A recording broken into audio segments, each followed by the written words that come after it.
बिस्मिल्लाहिर्रहमानिर्रहीम। आज हम class 10 chapter number 10 simple harmonic motion and waves के न्यूमेरिकल्स करेंगे।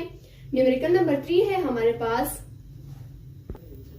The heart beat of a normal person is 72 beats per minute. Calculate the frequency and time period of heart beat. यानी एक आम शख्स की जो हार्ट बीट है वो 72 है और इसका टाइम दिया गया है कि वो 1 मिनट है, मतलब पर मिनट है। और कैलकुलेट हम लोगों ने दो चीज़ें करनी है, एक फ्रीक्वेंसी करना है और एक टाइम पीरियड करना है। हमें सबसे पहले न्यूमेरिकल पढ़ना है, फिर हम लोगों ने उसमें देखना है कि उसमें हमें दिया क्या है और हम लोगों ने कैलकुलेट क्या करना है। सबसे पहले हम लोगों ने डेटा कलेक्ट करना है, देन फिर हम लोग न्यूमेरिकल सॉल्व करते हैं। इस न्यूमेरिकल में हमें दिया गया है नंबर ऑफ हार्ट बीट, जो कि स्मॉल एन से डिनोट होता है। हमें 72 बीट्स दिए थे हार्ट बीट के। टाइम हमें 1 मिनट दिया गया था। टाइम का ऐसा यूनिट सेकेंड है, तो ये तो मिनट्स में है ना। सबसे पहले हम लोग मिनट को सेकेंड में कन्वर्ट करेंगे, यानी 1 मिनट जो है ना 60 सेकेंड्स के बराबर है। यानी हमारा जो अभी टाइम है 60 सेकेंड के बराबर है।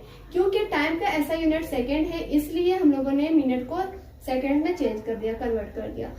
हम लोगों ने एक फ्रीक्वेंसी फाइंड करना है और एक टाइम पीरियड, दो चीजें हम लोगों ने फाइंड आउट करनी है। फ्रीक्वेंसी को फाइंड आउट करने के लिए हमारे पास जो फार्मूला है वो F is equal to N over small T है। सोल्यूशन हमारे पास आ जाता है कि फ्रीक्वेंसी किस तरह फाइंड आउट होता है। फ्रीक्वेंसी फाइंड आउट कर रहे हैं तो F उसी तरह लिख लेंगे। नंबर ऑफ हार्ट बीट्स हमारे पास 72 दिए गए थे, एन की जगह हम लोग 72 लिख लेते हैं और टाइम हमारे पास 60 सेकेंड्स है। तो सबसे पहले हम लोग 72 को जो है ना इस 60 पर डिवाइड कर देते हैं।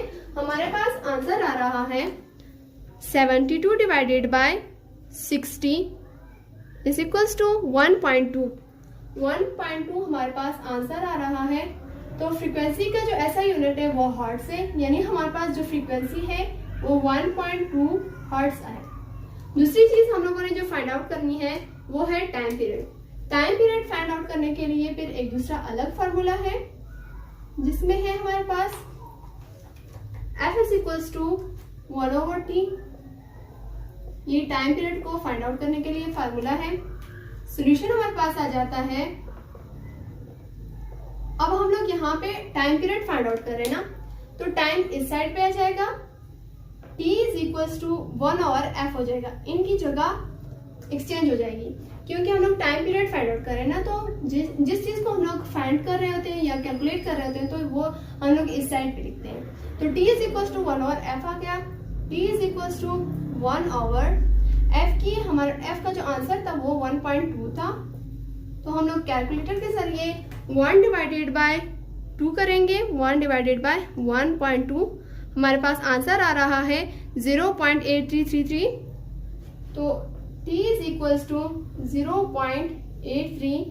टाइम का ऐसा यूनिट सेकेंड है, तो यहाँ पर हम लोग स्मॉल s लिख देते हैं। हमारा टाइम पीरियड भी कैलकुलेट हो गया। इस न्यूमेरिकल में हम लोगों ने दो चीजें फाइंड आउट करनी थी। एक फ्रीक्वेंसी था जिसका आंसर 1.2 हर्ट्ज आ गया। दूसरी चीज टाइम पीरियड फाइंड आउट करना था जिसका आंसर 0.83 सेकेंड आ गया। इसी तरह हम लोगों का न्यूमेरिकल नंबर 3 भी कंप्लीट हो गया। होप सो कि आप लोगों को समझ आ गया होगा।